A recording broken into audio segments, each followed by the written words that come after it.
Hello and welcome back. So now we're going to move to our second panel discussion of the event and the second topic of the discussion today, and that is on food contact materials and health protection and the challenges that need to be addressed there. So food comes into contact with many materials and articles throughout its production. That's through its processing, storage, preparation, and also serving before eventually its consumption. And substances migrating from food contact materials to food can represent a serious hazard to consumers' health. So the question is how to minimize this exposure and also inform consumers about the risk of food contact materials. Well, with us to discuss this today and also more, we have Green MEP Pier Nicola Pedicini. We have Alberto Mantovani, who's a Director of Research at the Istituto Superiore di Sanità. Apologies. Italian National Health Institute. Okay. There we go, the Italian Health. Yes, indeed. Thank you for that. We also have Jonathan Briggs, who's a Policy Officer at the European Commission. We have Sidsel Dijkstra, who's a Regulatory Manager at Verifacta, and also Stefan Schuer, who is the Chief of EU Policy at Chemtrust. So many excellent names that I've butchered all of them, so apologies for that. So we're going to follow the same format as the first panel discussion, and by that I mean we're going to firstly turn to each of our panelists in turn for a short 10-minute presentation before moving to a Q&A. So let me take the opportunity to remind you again to keep those questions coming so that we have a rich discussion at the end of all the presentations. So I will firstly turn to Pier Nicola for your presentation. So the floor is yours. Thank you. Welcome everybody. Good afternoon. I hope the connection is working well. Okay, I hope so. First of all, yeah. I would like to thank Safe Food Advocacy for organizing this conference and for the invitation to speak. So thank you, Floriana, and thank you, Federica, for that. Many thanks also to the colleagues, the commissioner, and all the experts for their contribution. We know that we can be exposed to chemical of concern through, for example, furniture and textiles, cosmetics, detergents and toys, etc. However, we can be exposed through food contact materials too, because they can migrate from the packaging into food and drink, and from there into our bodies. Food contact materials are those materials and articles that come in contact with food during the supply chain.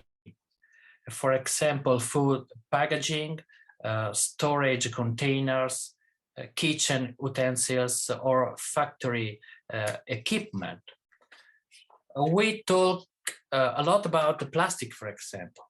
It is understandable because plastic is one of the most pervasive materials on the planet. And that food packaging has been estimated to be the most relevant human exposure source for plasticizers.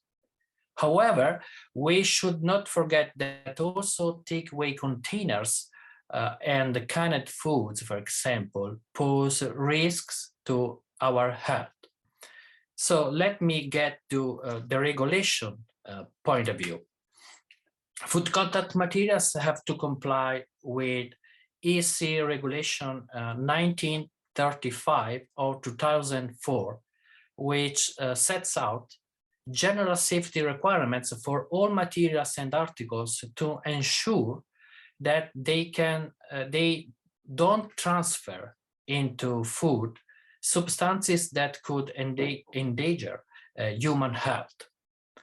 However, the implementation and enforcement of this framework are far from optimal. Only 4 of the 70 materials listed under the regulation are subject to EU measures. It means that 13 materials are only regulated at the national level if they are regulated at all. And in the absence of both EU and national law, the industry is left to decide which tests, standards, and other methods to use to do its safety assessments and to set migration levels. This is the situation for paper and board, for example, printing inks and adhesives, varnishes and coatings, metals and alloys, materials for which the European Parliament asked to prioritize the drawing up of specific EU measures already 5 years ago. Back in 2017, we raised a lot of different issues, from the lack of information of human exposure to the risk of recirculation of hazardous chemical through recycling, from the difficult position of small and medium enterprises to the introduction of uniform EU standards for analytical testing. We called for a full ban of bisphenol A in all food contact materials. We didn't want any endocrine disruptor, perfluorinated compound, or heavy metal in food contact materials. We wanted the cocktail effect of chemicals to be taken into account. We elaborated on the other gaps on the current risk assessment too, specifically to the rule of EFSA and the collaboration with ECHA. And moreover, the European Parliament Special Committee on Beating Cancer called again for the revision of the food contact material regulation recently.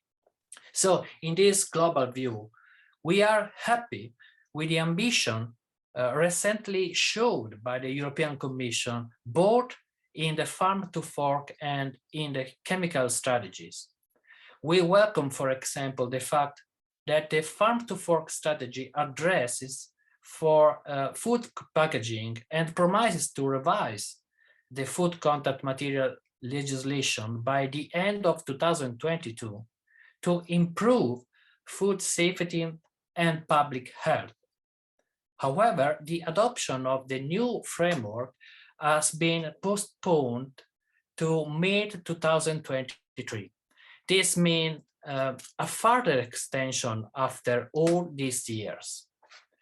The European Parliament adopted its position on the farm to fork strategy just a couple of weeks ago, insisting on the need for a comprehensive and harmonized regulation and for substituting endocrine disruptor and other hazardous chemical in all food contact materials, as well as providing equal safety requirements to virgin and recycled materials. Through the chemical strategy, the European Commission has then announced the extension of a generic approach to risk management for chemicals that cause cancer and gene mutation, that affect the reproductive and the endocrine system, and that are persistent and bioaccumulative. This will mark a substantial improvement for the current situation, whereas public authorities only establish low level of exposure, allowing dangerous substances in food contact materials under certain limits. The Commission has also promised action under REACH to introduce a mixture assessment factor for the chemical safety assessment of substances and to take account of the combination effects in food contact materials. Lastly, the reduction of overlaps and the strong necessity for a coherence and synergy among the chemical legislations, the specific products legislations, and the general product legislations is one of the fundamental demands made by the Parliament over the years and reaffirmed in its adopted position on the chemical strategy. So food contact materials are now a topic of discussion, and this is a success in itself. However, it is just the first step, I think, because at the end of this mandate, the food contact material regulation will be 20 years old. So if considering that the framework stems from a 1976 law, it will have almost 50 years. Now we have a commitment which we didn't have before, this is true, but what has really changed since the Parliament first requested attention on food contact materials? Where are we on the substitution of the endocrine disruptor in products? Are we working on non-intentionally added substances at all? How can we ensure effective controls on materials and articles, including the imported ones, if this is not a priority for member states? Which tools can we use to help small, medium enterprises enforce the rules? How can we raise awareness among consumers on the need to switch from disposable single-use packaging to reusable containers or to not containers at all? And finally, how can we ensure the respect of consumers' right to know about the presence of hazardous chemical in the products they buy? So I will leave answers and comments to the following speakers, but I hope that this info was useful, was helpful in setting the scene for the debate of today afternoon. Thank you very much for your attention. Thank you very much. Definitely useful for setting the scene, I would say. And it sounds like, you know, some positive noises, some positive remarks there. There's been improvement, but there's still much to go, I would say, is the summary there. So let me turn now to Alberto for your opening presentation. Thanks a lot. Thanks a lot. Since I will deal with a lot of technical things, I think the audience will enjoy the fact that I use some slides.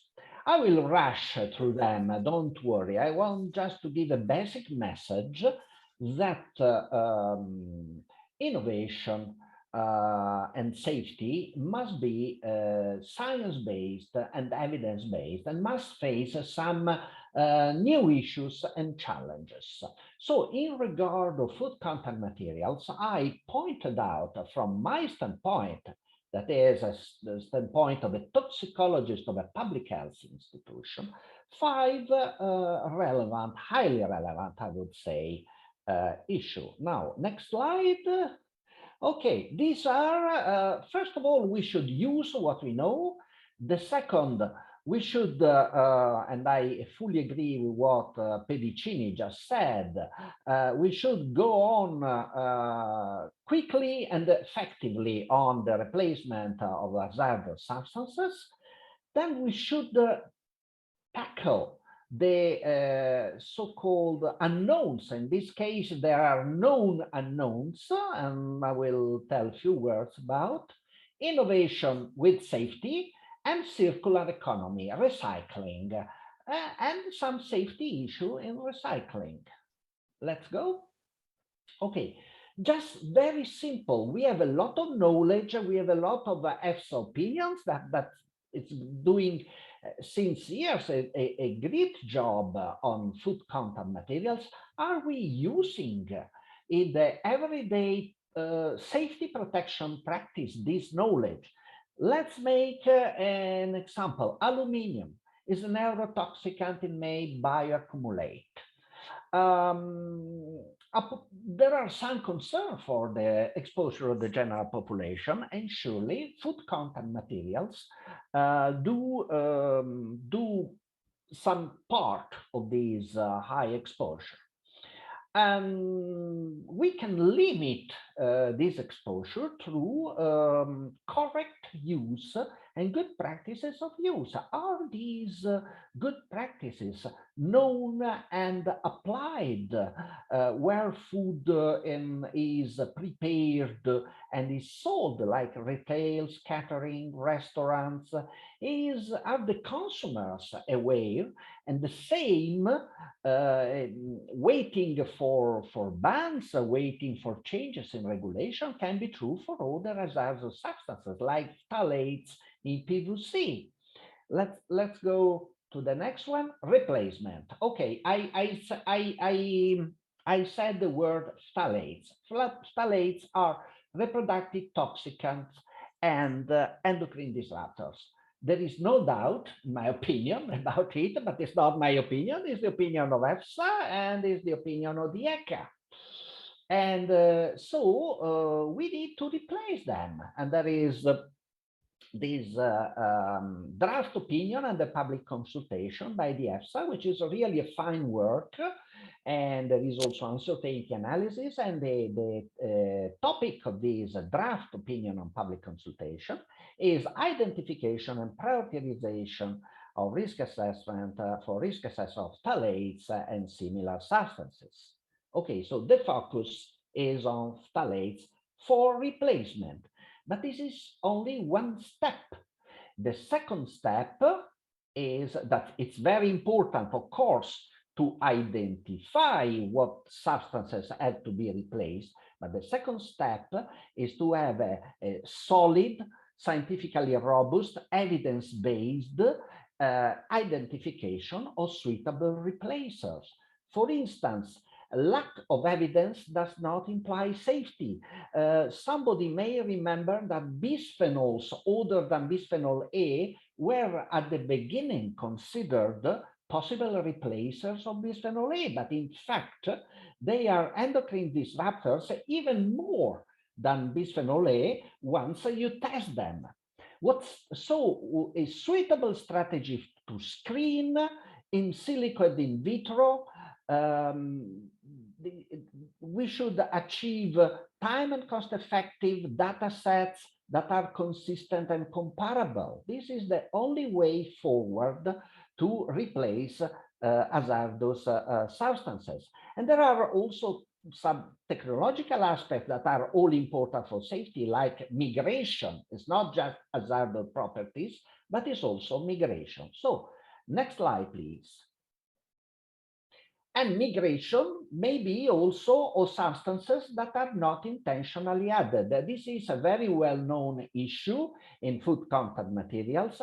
Some of them can release a lot of reaction and degradation products. There is an increased awareness on these substances. They can be numerous. They can be interpreted in terms of screening of chemical structural concern, in terms of possible additive effects based on structural similarities. But my concern, my personal concern, is that after a work by the EFSA in 2016, to my best knowledge, there is no consistent strategy for assessing the risk from undesirable, unknown, non-intentionally added substances released by food contact materials. Next slide, please. And here we have an example. Safe innovation. I took a very fashionable topic, the nanomaterials. Nanomaterials may have higher ability to enter the cells and interact with proteins and DNA compared to the corresponding non-nano-sized materials. We have an excellent example that titanium dioxide in nano scale, in nano form, is a very well-known food additive,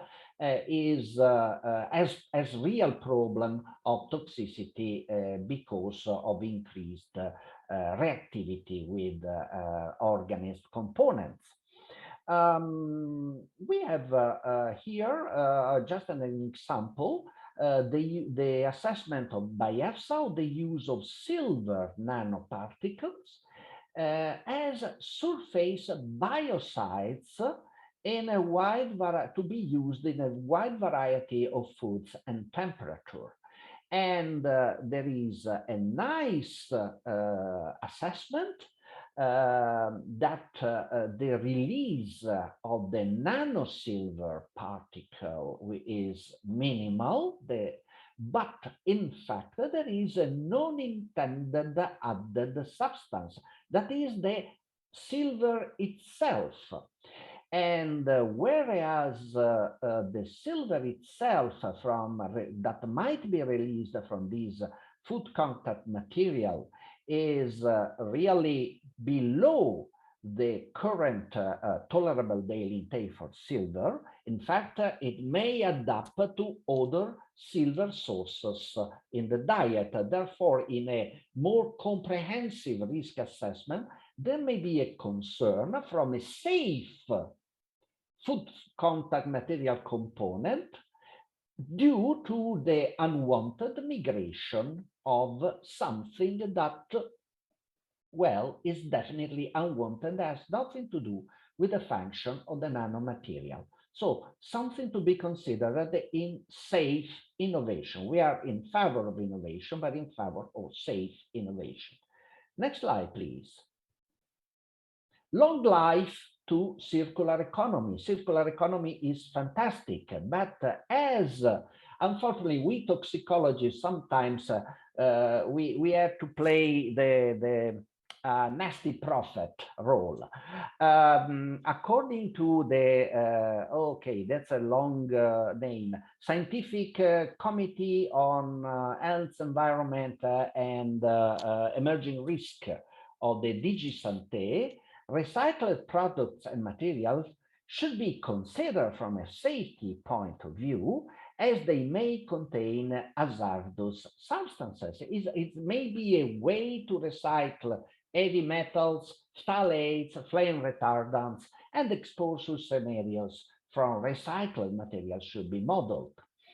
I just wanted to quote an example from the recycling of plastic assessed by the EFSA, as this is a step forward, in my opinion. I'm not dealing directly with food contact materials, but in my opinion, is a step forward in consumer protection, as in fact is the assessment of the material, but also of the process and of what are the critical steps from the for the process decontamination efficiency toward the potential contaminants that may be brought out in the recycling process. Just to cut short this would be a very complex issue. The challenge of the safety of the recycling process is met in this specific product. The process is safe. The migration of potential unknown contaminants into the required challenge test is minimal. But again, we are back to the issue one, the correct use. These food contact materials is not assessed by EFSA and not intended, therefore, for use it should not be used in microwave or conventional ovens. So this information must be conveyed to the food operator sectors and to the consumers. Well, my last slide, therefore, is just a general remark out of common sense. Protection of my 5 issues that are just examples, but in my opinion are important examples of how to move forward toward safe innovation in the areas of food and in the area of food contact materials, clearly call for a network of knowledge and for identifying the most vulnerable component, and especially for a robust and transparent selection of lower risk options. Well, thank you. Thank you very much. Definitely this question of safe innovation, you raised the issue of nanoparticles, how to keep pace with innovation. I think that's a very, very interesting and very pertinent question we'll come back to later. But for now, let me pass the floor to Jonathan for your opening presentation. The floor is yours. Thank you very much. I hope you can hear me. Will you? Yes, would I share my presentation or? I think it will be shared for you. One moment. Otherwise, I can do it because There we I go. realized, yeah, okay. No, there we go.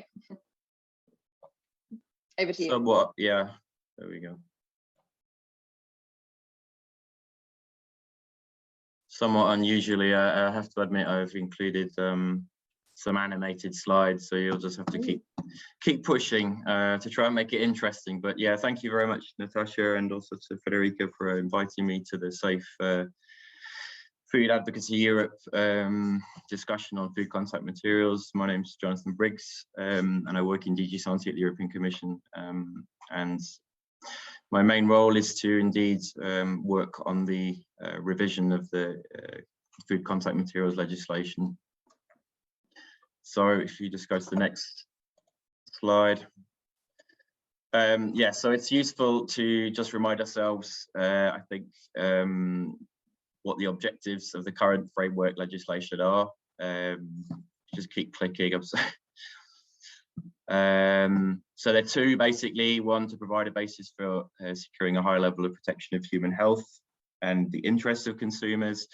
The second principal objective is to ensure the effective functioning of the internal market. And the one highlighted in yellow is the one which is really most relevant for the discussion today. And of course, our principal concern with regards to the legislation regulating food contact materials is really to make sure that consumers are safe. As has been mentioned by some of the other speakers, it's important to remember it's not just about food packaging, it's also kitchenware, tableware, cookware, and all kinds of food processing equipment that might be used in industrial food processing, so by food manufacturing companies, and any articles, in fact, which may transfer their parts or chemicals into food under normal or foreseeable conditions of use. So an example of that might be napkins, but that remains rather subjective at the moment. Next few bullets. Yeah. So the general rules we have in the framework are on safety, which basically says that food contact materials need to be manufactured so that they are safe. There are some definitions. There are rules on traceability and also controls, which are undertaken by member states. I've chosen the next bullet because it's also relevant for this, which is the fact that there are rules on labelling, both for safe use, which was mentioned a little bit, alluded to by Alberto just then, that insofar as sometimes food contact materials are only intended to be used in certain circumstances, taking into consideration the foods they come into contact with or the temperature, and therefore particularly for non-packaging food contact materials such as Tupperware, there needs to be instructions for the safe use of those food contact materials. And there's also rules on advertising and presentation, which says that the food contact materials, the way that they're presented, mustn't mislead the consumer in any way. Then lastly, we have, or second to last, we have the basis for specific measures. So these have been introduced primarily on plastic food contact materials. So we have authorization of chemical substances used to make the plastic food contact materials and any necessary restrictions such as migration limits. And then lastly, the food contact materials framework regulation also underneath that has set out regulation on good manufacturing practices for all food contact materials. So next slide. So I'm just going to talk very quickly about the evaluation which we've done. As Mr. Pedicini said, the food contact materials has been under scrutiny for several years. We undertook in 2017 an evaluation to really determine with an evidence base the functioning of the legislation. It is indeed, although from 2004, the current regulation, some of the elements of this go way back to 1976, and it's never actually been evaluated properly. So we did this and there will shortly be a Commission staff working document, which the Commission will publish. To summarise the findings, we see that the regulation functions as it's expected to a certain extent. It partially fulfills its objectives of protecting consumer safety and also of the functioning of the single market, in particular in the area of plastics, which is no great surprise where there are specific EU rules applied. There is great EU added value and efficiency gains from EU level assessments and having rules at EU level. And of course, since we are all still using food packaging and other food contact materials, and no material is inert, therefore there remains always the possibility of migration of substances. The rules remain very relevant for citizens. However, there are a number of points which were picked up on in the evaluation. That's because of the focus on plastics. The safety for many materials remains undefined, so we have a very generic requirements which says that they have to be safe, but for many sectors such as paper and board and coatings, etc., there is uncertainty over the rules that should apply on safety and also on the EU market, because there are a number of national rules in place in the absence of EU specific rules. There is a lack of prioritization of the hazardous substances, which comes somewhat from the approach of assessing the starting substances in plastics, and therefore there is a lack of focus or balance on assessing the safety of the final food contact article. We see problems with exchange of compliance information, enforcement by member states, and the fact that our rules at the moment are very geared towards previous technologies and chemistry, and at the moment not really encouraging or taking into account more sustainable alternatives.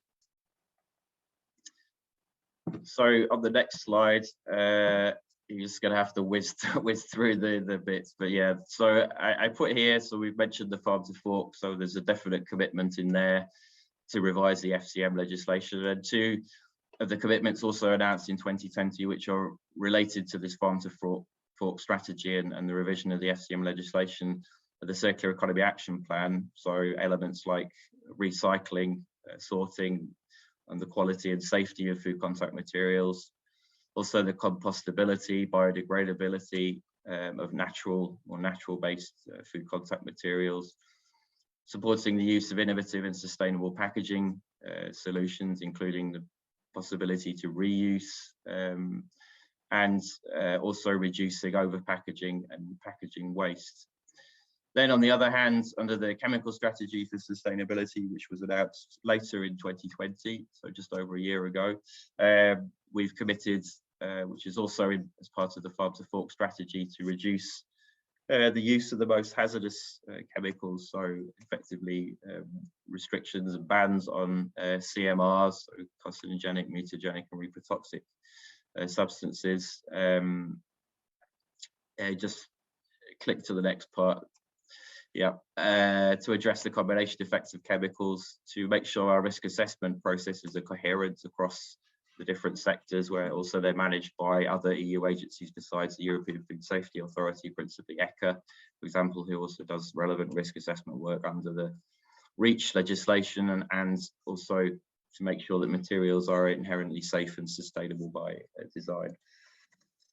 So I picked out just a few topics. So firstly, what we want to do for safety and sustainability is to try to shift the focus onto the final material rather than simply focusing on the starting substances, and to take into account the full characteristics of the final materials and articles, and also to refocus somewhat away from simply plastics and to broader material types, which should lead to greater regulation and harmonization across those different materials that are in Annex 2 at the moment, Annex 1 of the framework regulation, where there are 17 different material types. We need to prioritize the substances, so basically we recognize the separation of starting substances from non-intentionally added substances, but for consumers who are exposed to them, there's no difference potentially in the risk. They're migrating, they may be exposed, and therefore we need to deal with all of them, taking them all into account. As mentioned, as part of the chemical strategy and farm to fork, we need to prioritize those really hazardous substances to take a sort of tiered approach, and also to regulate other substances that may pose a risk. So we mentioned just a moment ago, Alberto mentioned nano, for example, so there may be other substances which we should also address at the EU level. And then a possibility for self-assessment of more benign substances, or those migrating in low amounts. We also need to address the risk assessment and management of more natural materials with unknown composition, so to ensure the safety and facilitate the marketing of more sustainable FCMs. So just to be clear that the current food contact materials legislation is really focused on safety, not environmental concerns. This is something which is very much driven by the Circular Economy Action Plan, but we need to make sure that we're supporting those aims and objectives. And of course, to expand the rules and prioritize the safe reuse and also recycling of food contact materials. We're doing that at the moment for plastics, and we'll look to expand on that work. So just ask you just to wrap up if you can, Jonathan. I will, yeah, sorry, I've made it difficult for myself with the animations.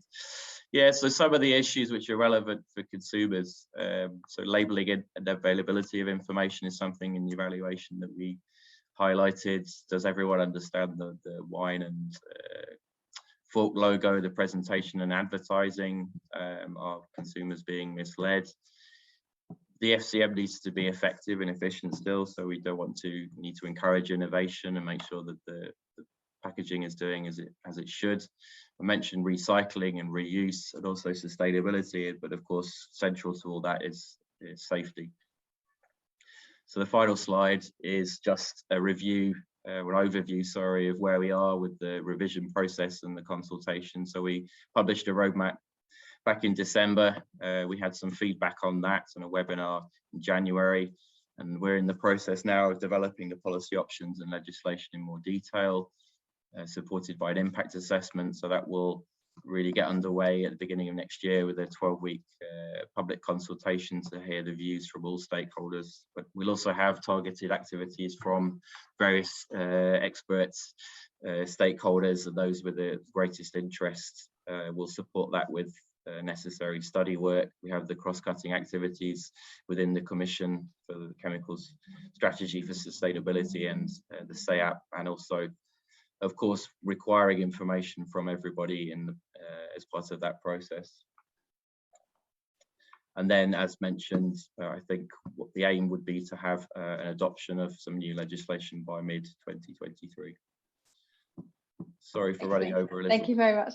No problem, Jonathan. And personally, I really like the animations, so thank you for that too. You raised some interesting points there about, maybe an over focus on plastics and, uncertainty about other things, which is obviously going to become more and more important as we're moving away from plastics. I thought that was very interesting. Let me turn now to Sidsel. Sidsel, for your presentation. The floor is yours.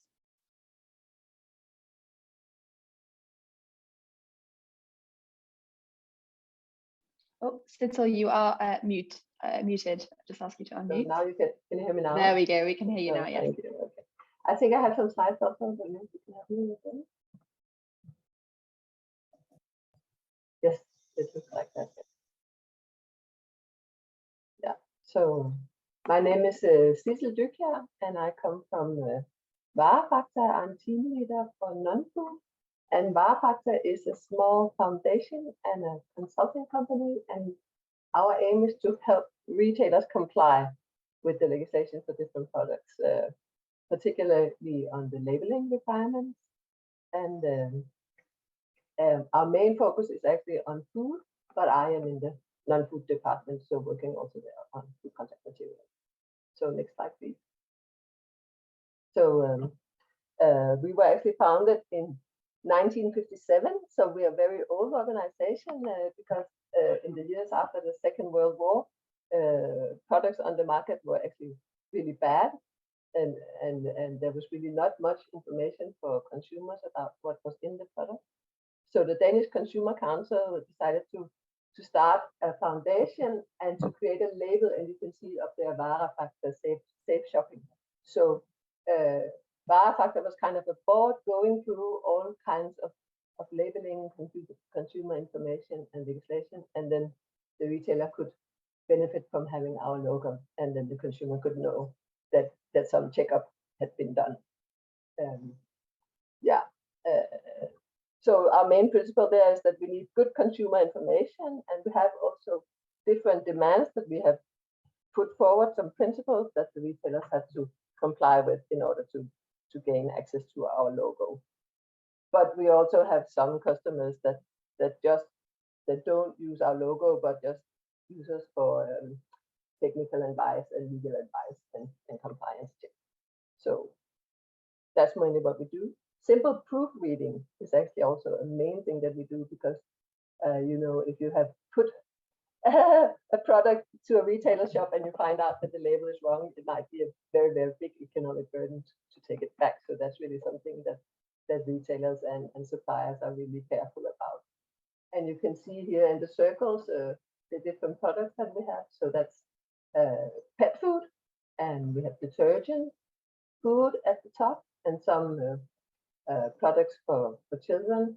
And bicycle locks is also a big product that we have, because in Denmark you need a EURACTIV logo on your lock in order to get the lock insured. So we have kind of different corporations with different stakeholders there. Next slide, please. So you send round, as organizers, send round 3 questions for the panel, and I have actually taken that very seriously. So I just simply decided to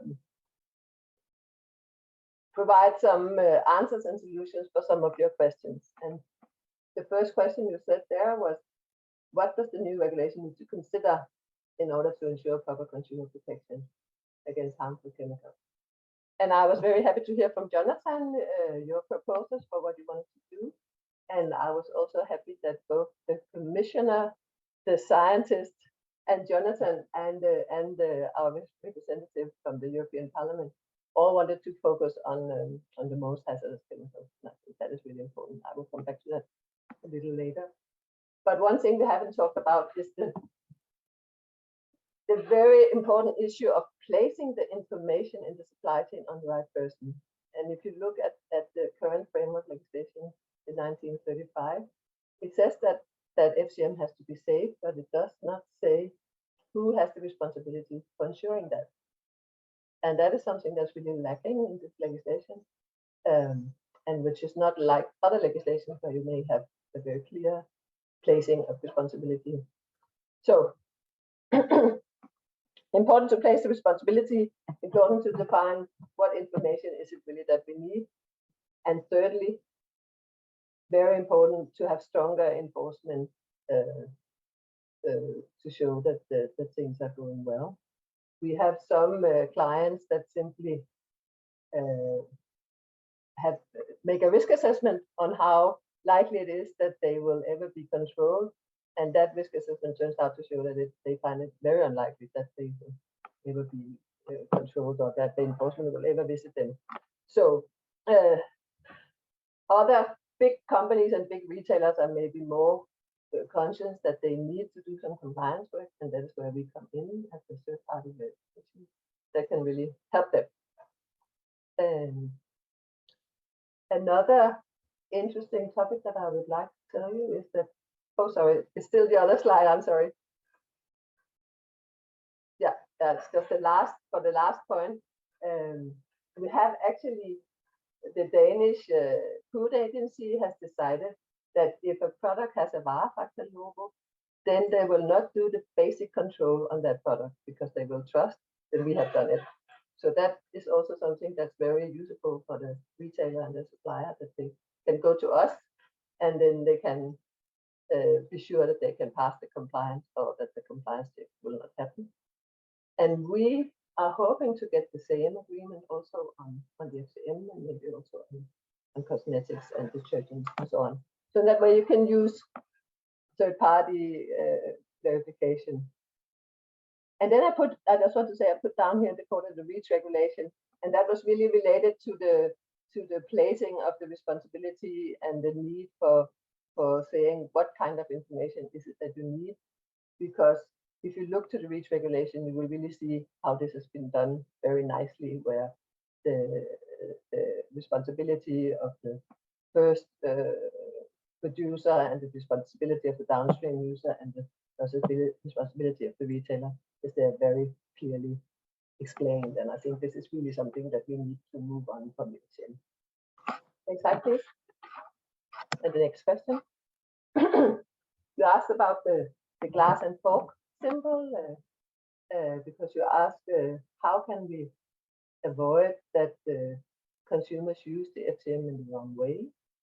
And here it's important to be aware that the glass and fork symbol is really not an official authorization.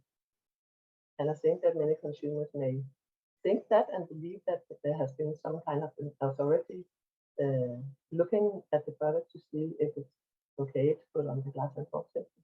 But this has not happened, and we have actually seen that some suppliers just take it and put it on the product without thinking very much. So I think we need somehow to have some clear requirements for what information must be in place to use the glass and fork symbol.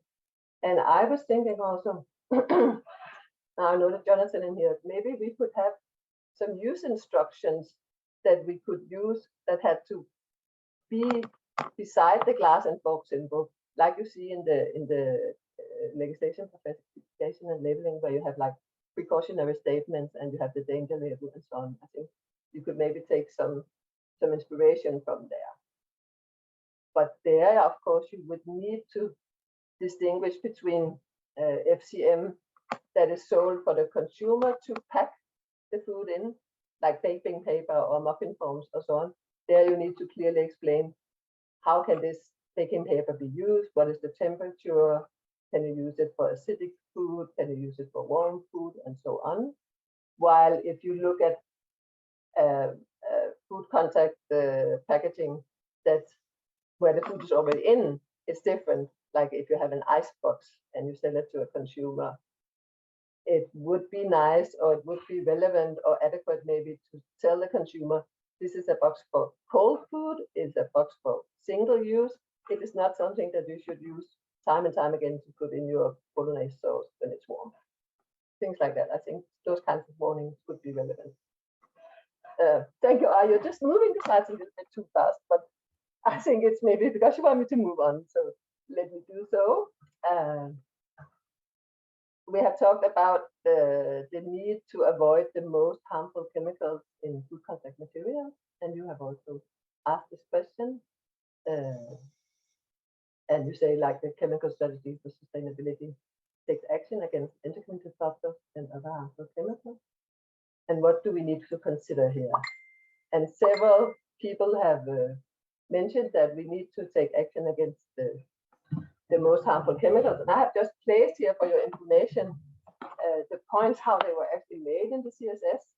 So 2 important action points. You can see by 2022, the Commission will present proposals to extend the generic approach to risk management to ensure that consumer products will not contain CMRs or EDCs or PPCs. And these are some of the most harmful chemicals we know.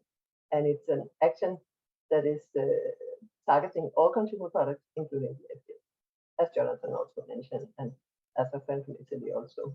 And they will also even extend this approach to look also at substances that affect the immune system or our neurological system or respiratory system, or STOT, which is kind of like a target, if there's a target organ that they affect. And I think that many consumers maybe believe that this is something that is in place in practice, and it's definitely very important and very new approach. And it does also already exist for toys and cosmetics, so it's not something new, it's something that should be possible. And as far as I understand, deniers, the non-intentionally added substances, would be included in this approach. So I just made a last slide that could be some of my thoughts about how would this approach work in practice. The chemicals in question, of course, would have to be defined. We would need some guidance to name them. What are we talking about, and how can suppliers and producers find out if they're using them? But still, if we talk about responsibility, I think it should be basically still the responsibility of the producer and supplier to ensure that these substances are not in the FCM, but they could have some help. The regulation would need to be related to the presence of the substances in the food contact materials rather than the migration as it is now. And this is something that would be probably quite new and quite strange to all our scientific colleagues working at EFSA, because they have been working with risk assessment of migration for many, many years. So I really do hope that EFSA staff and all other scientific staff working with the food contact materials will be ready and will be happy and will be helpful in looking at presence instead of migration, because we really need to have a zero tolerance for these very harmful chemicals. As I said, the suppliers will need to know the identity, and as was also mentioned, this is an approach that would lead to some materials disappearing for the market, or at least some materials being unsuitable for FCM. So that is something that I think really also every market actor has to be aware of and notice of, and the commission as well. But if it's made possible, and if it's done in the legislation that has to come, I think it will lead to increased consumer trust and better customer relation between the supplier and the customer. And last slide, we're looking forward to see what will happen. And I really hope that I'm really happy to hear from this meeting that it seems like the Commission is still working towards trying to implement this approach and to develop harmonized rules for all FCM. And I think that's really promising to hear that. So excellent. Thank you very much. Thank you very much, Sidsel. And I will now turn to our final panelist, that's Stefan. So Stefan, the floor is yours for your presentation.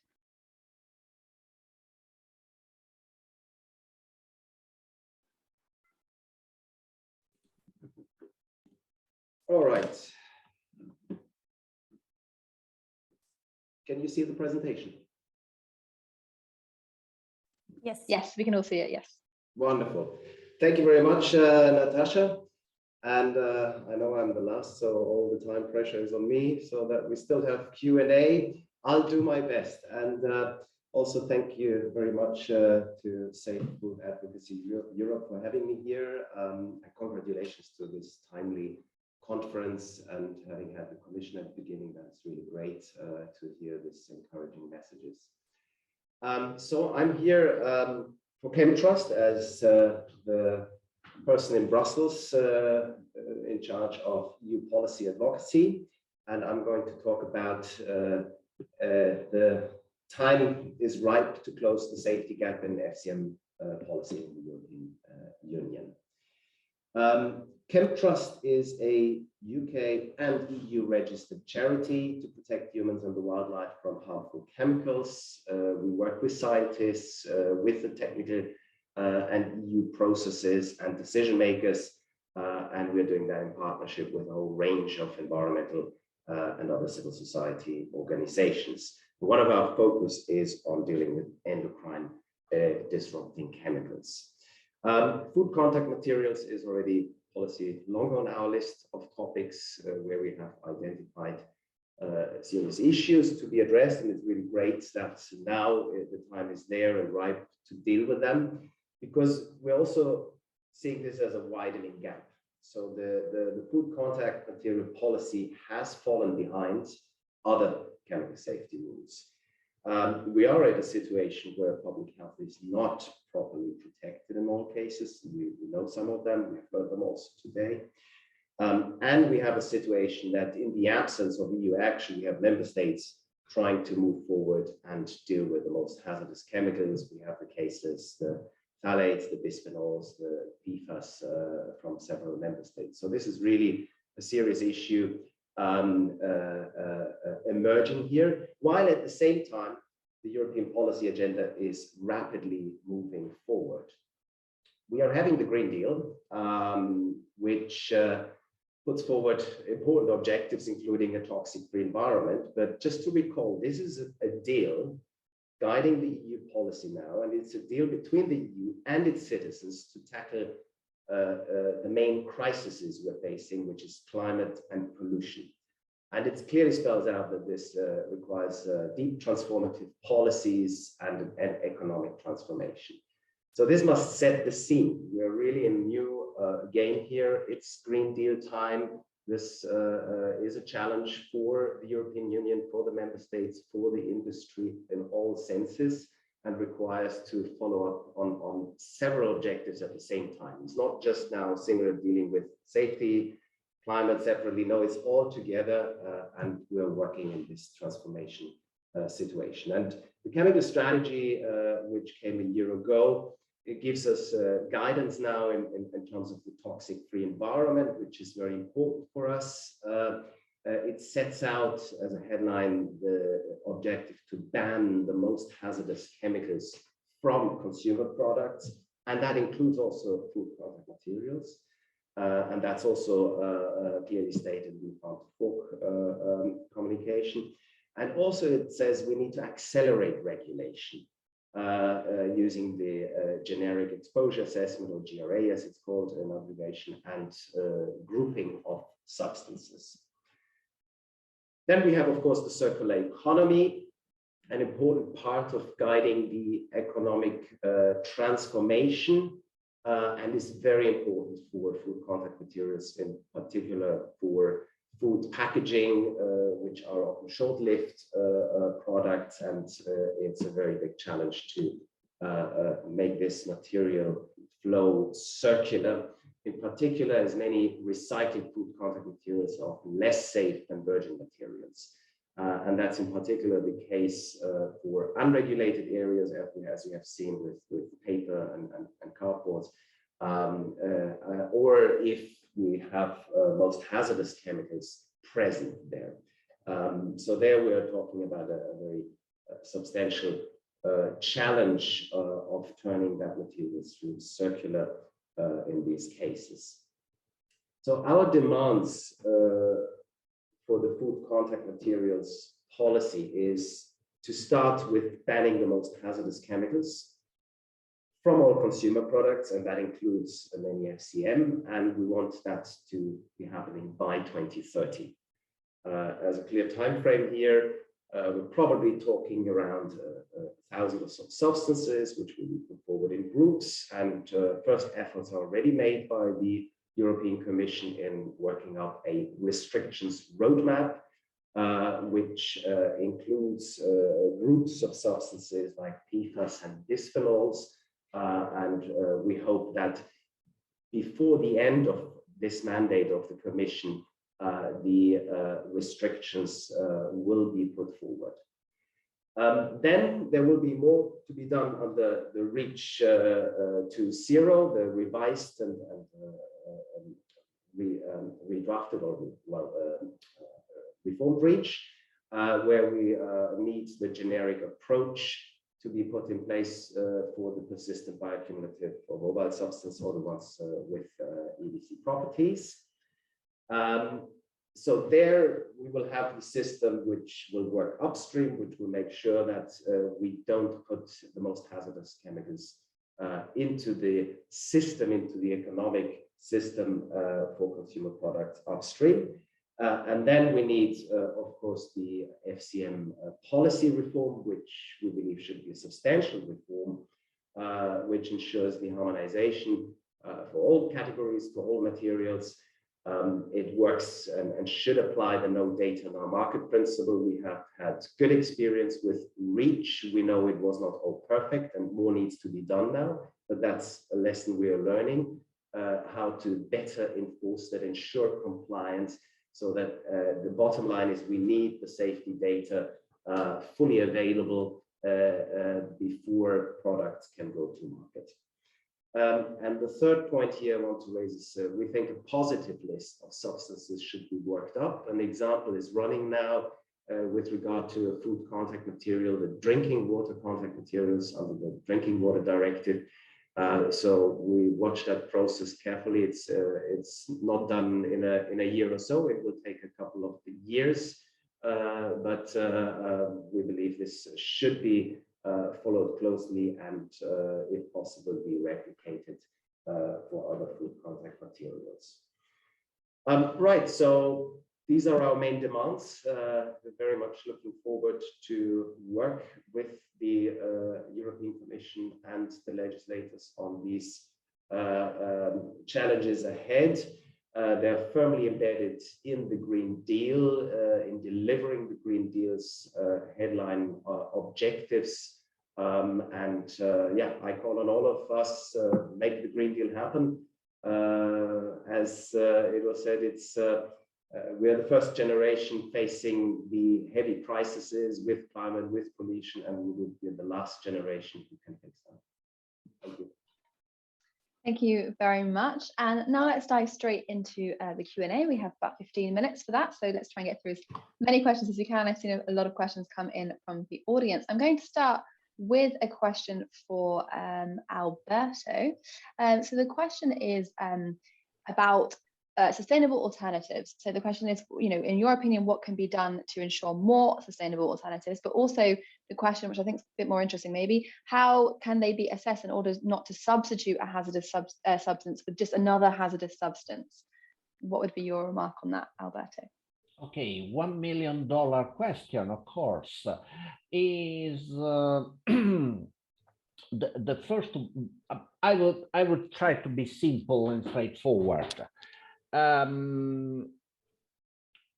Replacement is one of the bases of the EU chemical policy of the REACH. Then its practical implementation may be tricky. First of all, you had to identify the substance to replace. This is not so difficult because of the hazardous properties and even widespread exposure, some of the substances present, like phthalates or bisphenol A present in food contact material. Then you had to find a suitable, cost-effective and time-effective and robust strategy able to provide comparable results for screening the possible replacers according to two issues. The first one is the absence of high concern properties. For instance, a replacement for bisphenol A, bisphenols, should of course be devoid of endocrine disrupting properties, and then you need to screen the different activities connected with endocrine disruption, but also not to be genotoxic or persistent. Well, so fortunately, there's a lot of progress on screening, testing, toxicology. So we can find it, but also it should be suitable from some other standpoints, like migration, like protection of the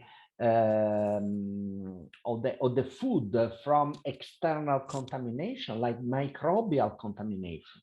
So there are some steps that have to be done. My suggestion, my recommendation would be to work together on a strategy that is time effective and provides comparable results. So something which is efficient and consistent. Thank you for that. And we have a question here. Actually, the question is addressed to both Stefan and Jonathan, but I think I'll turn firstly to Jonathan and then see if Stefan would like to come in on this. So the question is, how can we ensure consistency between different strategies during the revision of the food contact materials regulation? So Jonathan, maybe I'll come to you there on that one. And then Stefan, if you'd like to come in afterwards. I'm so sorry, can you just quickly repeat the question? I was being asked another question at the same time. No problem. In real time, real space. The question is how we can ensure consistency between different strategies when considering the revision of regulation. Yeah, it's quite a big challenge because we've got a lot going on under the farm to fork, under our revision, under the chemical strategy, and especially the circular economy. It's all under the Green Deal, but yeah, it's very challenging. So we're doing our best to work together at the moment. Part of what we've been doing already this year is working with our colleagues across the Commission on some of the commitments that have been made in the chemical strategy. So there's some specific points on that. For example, the generic risk approach, endocrine disruptors has been mentioned quite a lot. So for example, we are following very much the discussions on the criteria for endocrine disruptors, which is being discussed in the context of the CLP regulation and under REACH, for example.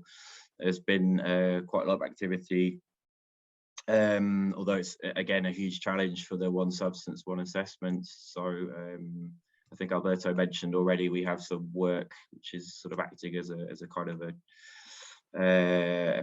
preliminary sort of exercise on looking at phthalates and plasticizers and other similar kind of substances where the two agencies are working together to try and maximize the cooperation, but there's still quite a long way to go with that. And then on the other hand, yeah, we have some quite big targets and really challenging stuff to do under the circular economy, particularly on recycling. So we are working furiously away on the recycling of plastic and the legislation on that, but with the intention to expand on it in the future, and also of course to understand what will be happening in the context of packaging and packaging waste legislation, to make sure that we're also supporting safe alternatives and alternatives which are more sustainable, to make sure that we have a good regulatory platform for businesses to ensure compliance and for consumers to be confident that they are that the food contact materials are safe. And Stefan, the question was also addressed to you. Would you like to come in maybe to add something to that? I can repeat the question if you need. To further encourage the Commission to work so closely together across the different DGs, I think this is the key. And I have, over the last 20 years, rarely seen such good cooperation. So I think it's really great. Congratulations to the Commission. You know, I've started working, there was a DG Grow and Environment, we're just battling every day about everything. And now you see them working together, pulling in the same direction. And now I have the pleasure of experiencing also DG Santé's work, and I think that also moves in that direction. So I think that is key. Also, ECHA, EFSA, all the players out there, and that's what the Green Deal should provide. That brings us all pushing into working towards the same goals.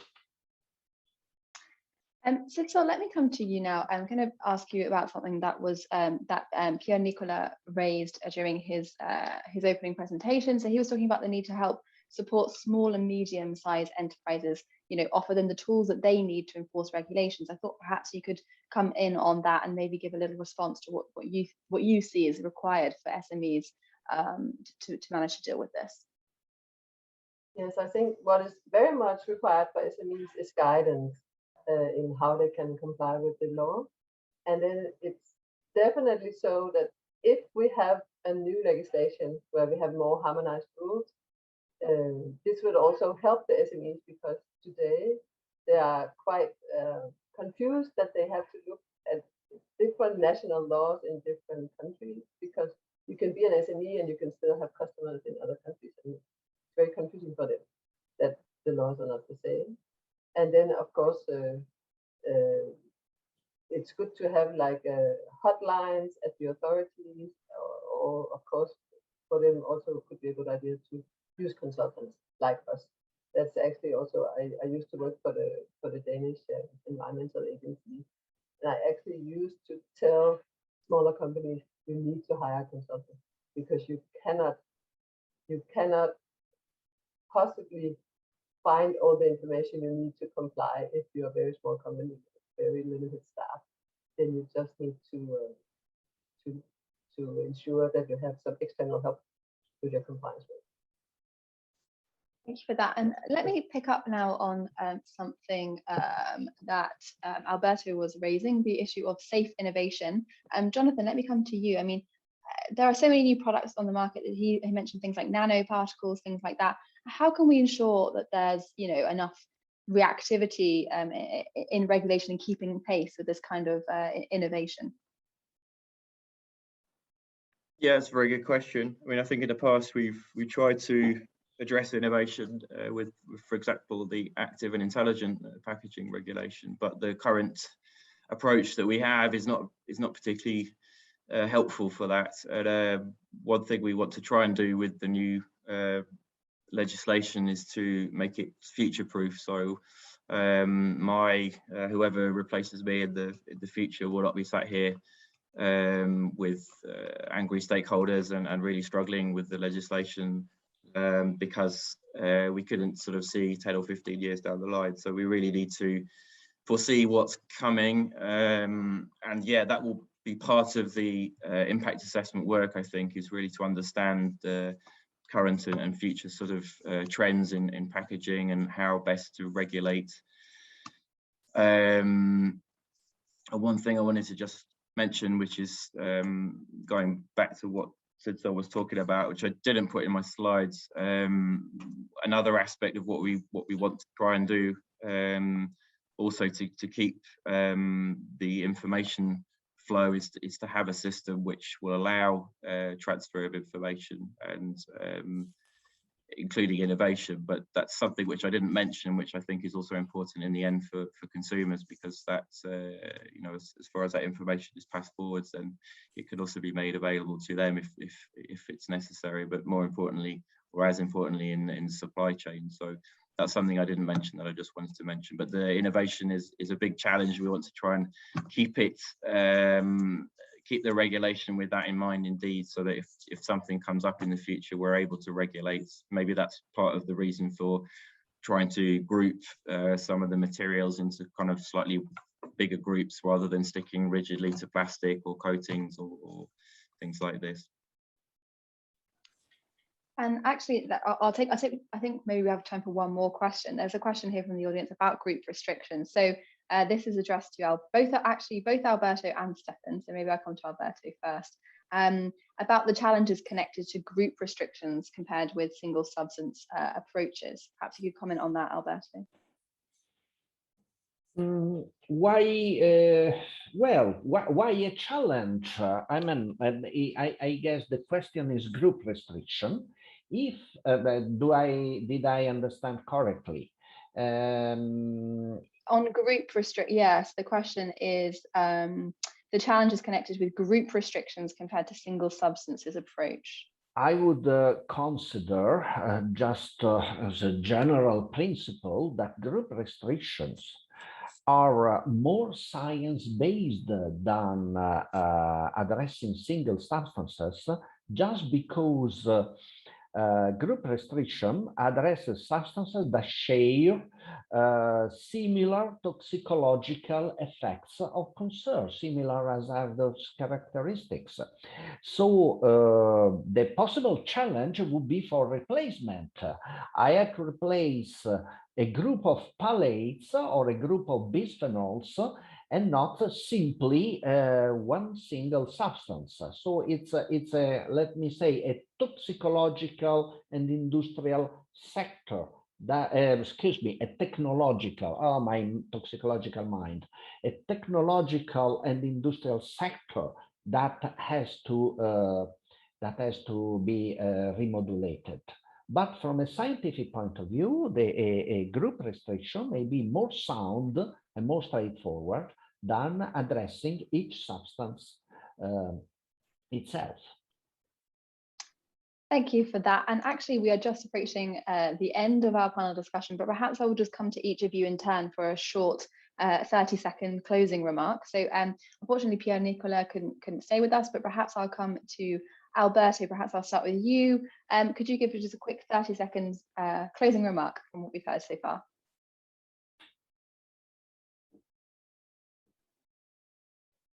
Oh, Alberto, are you there? Me? Sorry, yes, yeah, I'll start with you. If you could give a short 30-second closing remark from our reflections of what we've heard during the panel. My standpoint is a little bit specialistic, let me say, and narrow, because I am a toxicologist, and we have many issues here, from consumer perception to industrial change to sustainability. What I would say is that we need a network of knowledge, of different knowledge, supporting both regulation and safe innovation. That the trends of innovation should be understood and interpreted.